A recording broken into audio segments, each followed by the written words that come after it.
Hello everyone, Pantoufleee here today for a new review concerning the Shito SPG, the Japanese Tier 7 tank destroyer, the new one. So, to me, this is the most broken out of all the branch, the Tier 7. I already enriched it, and I'm gonna show you and tell you why.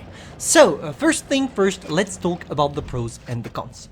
Concerning the pros, you have, to me at least, the best gun at Tier 7 ever, because you have a huge alpha damage, a great reload time and a great penetration. Nothing on this gun is bad, everything is perfect, so clearly the gun is one hell of a gun.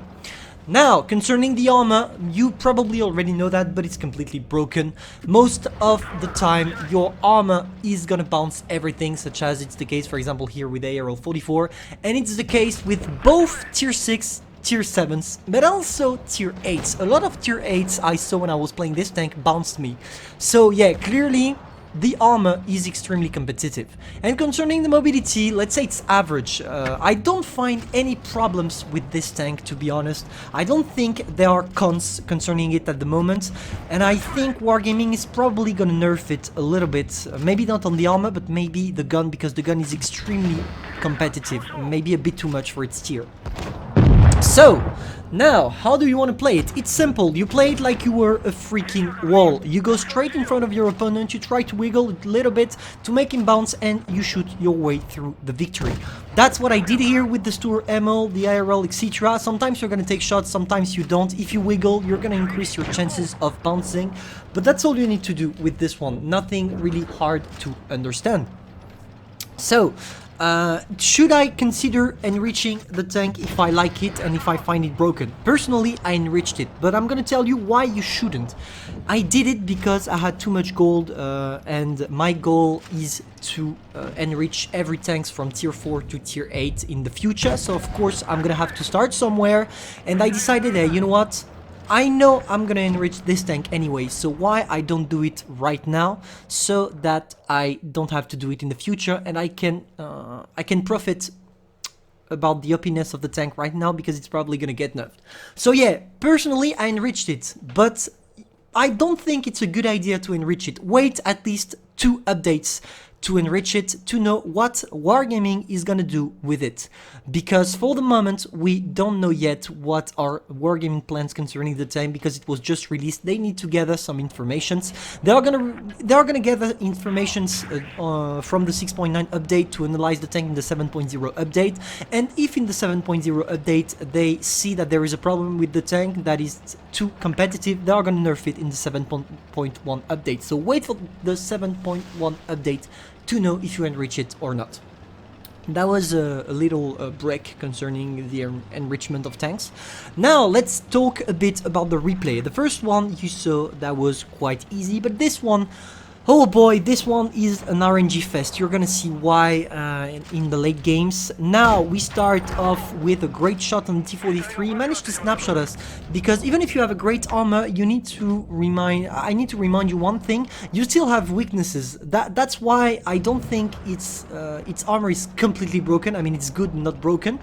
Because unlike a lot of tanks, you can actually penetrate if you take the time to aim, and you can actually penetrate without gold shells, but you need to take the time to see where to shoot, and the time you take to see where to shoot is the time this tank is gonna take to just fuck your day up with its 6.5 seconds of reload and 310 alpha damage. Now, concerning the rest of the tank, and you're gonna see it here, the side armor is quite weak, so really be careful with this tank. Stay right in front of your opponent all the time, because if you try to angle it a bit too much, you are gonna get penetrated on your sides, and that's what you want to avoid. So, now, what are we gonna do? I'm trying to get away from here, because I see I'm gonna be in a 1 versus 3 situation, and I don't want this. I decided to push the Type 15 at 58. We go for a first shot. We took a shot on both sides. That was to be expected. I want to go away. Can I go away? No. But I can try my way on the T43. I'm using some gold shells. Can we make him bounce? He didn't have time to shoot. That is even better. Now we have to deal with the T29. We don't see him yet. Is he gonna go and cross? I don't really want to take any risks because even if I have a good armor, I don't want to face a T28. I mean, this tank has a high penetration and he's probably gonna penetrate me, so I want to be careful. I go for a first shot and look at this, the guy bounced. Amazing, genius. We can just farm him and he dies before being able to destroy us, which allows us to get some more shots. Can we get the Tiger P? Unfortunately, my shot went right in the Type 58 Rex, so no shot for us today. We need to wait, try to maybe push the Tiger P, but the Tiger P has an amazing penetration, so I don't think that's the right thing to do. I'm gonna wait for the MX-3075 to come cross and get to the Tiger P. Now, overall, let's talk about my overall feelings, because now that's my last review concerning the Japanese tank destroyers. What do I think about them? I'm quite happy with them, just because to me they are not broken.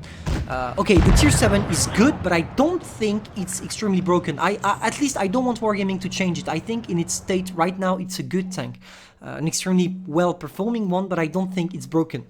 That's my first, the first thing I wanted to say concerning Japanese tank destroyers, and concerning mainly the tier 10, because that's the one we are all looking for. I think that's rare now that Wargaming is doing tanks that based their effectiveness on skill. Usually it's either you have a broken tank and you're going to do well in it because it's broken, or you're going to have a bad tank and you're going to be bad in it because it's a bad one. So yeah, here with the Japanese tank destroyer, it's a good tank in terms of penetration of gun, etc. But you're gonna be completely useless if you're not a good player, or at least if you don't know how to use it. And that's what I really like about this. Now, concerning this replay, that's the world record for today. I think it's gonna climb up because the tank is tier 7, completely broken. So clearly we are gonna see better games than this one, but still a good game and an ace tanker, so I decided to use it. I didn't see the name of the guy who just sent it to me, so I'm gonna give shootouts right at the end of the game when I can see his nickname. But still, let's see how he's playing his tank. He's playing the right way. You go behind the bush, you use your armor to be able to bounce shots, and you use your gun to completely ruin the day of your opponents. But unfortunately, the enemy team decided to go straight on the other side, do a lemming train. So here he goes, trying to sneak some shots. Unfortunately, nobody seems to be in front of his gun. They're gonna come back. He just needs to wait a bit from his position. He doesn't need to push because clearly the mobility doesn't allow you to do so. First shot on the Panther. Is he gonna climb again? Panther is trying something. He doesn't care. He can go for a second shot on the Panther. And look at this. Really, the DPM is outstanding on this one. I mean, Wargaming told us that the tank was gonna look like the Yak Penta, but I was not expecting them to put a tank that could actually outrun the Panther in terms of competitivity in the game. And I think they did, because even if the hype is still strong and nobody knows really how to deal with this tank for the moment, that helps the tank concerning its effectiveness. But still, it's an amazing tank. It's an amazing tank, and it's one of the most competitive tier 7s I've ever seen. I mean, there is nothing bad about this tank. I already did a video called Broken Premiums or something like this, where I explained which tanks were completely broken and why they were completely broken. When you have a tank that gathers both armor and a good gun, and that has a decent mobility, clearly you know this tank is going to be competitive.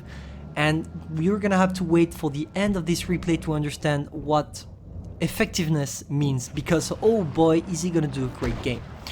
Now, of course, you need to be aware of your only weakness, your side armor, so really be careful about that. Now, how is he playing his tank? He doesn't want to go up to the ridge line, because if he does, he's probably gonna get rushed or killed. He's waiting for his opponents, because if he's waiting for them, they're gonna come one by one, and it's easier for him to kill them one by one than jumping in at the very beginning. He goes for the Panther, that's nice, but don't forget that the Panther has an amazing penetration, therefore he's not really immune with his armor. The Panther is probably gonna destroy him, or at least a lot of H points. He was a bit lucky on his last alpha damage. That was the little skill. The SU 100 wide, that is AFK, nice. He only has to deal with the Gravedigger and another tank. Is he gonna penetrate the Gravedigger? No. I think he wanted to go for a gold shell, but as he didn't have any, he couldn't. And here you're gonna see why it's important to have an amazing penetration. Look at this. This tank is simply gonna wreck the Gravedigger. A bit lucky on the shot, of course, but look at this, straight in the cupola, in the turret of the Gravedigger, and it worked with regular shells. No AP plus, no gold shells. So oh boy, that was clearly effective. Now he only has to deal with the SU, which is AFK.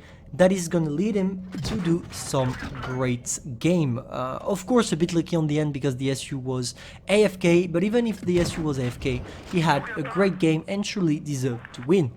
Thank you for sending this replay, which was amazing. And yeah, that's all. Clearly, this is worth it. And if I was you, I would keep this tank in my garage for a long time, or at least to have fun. Maybe double platoon Shito SPG if you want to be Cancer. But yeah, clearly the tank is worth it, and I hope you share my opinion. Tell me in the comments what you think about this tank. Should it be nerfed or not in the future updates? And I'm gonna see you soon in a stream where I'll play all the Japanese tank destroyers. Thank you, guys.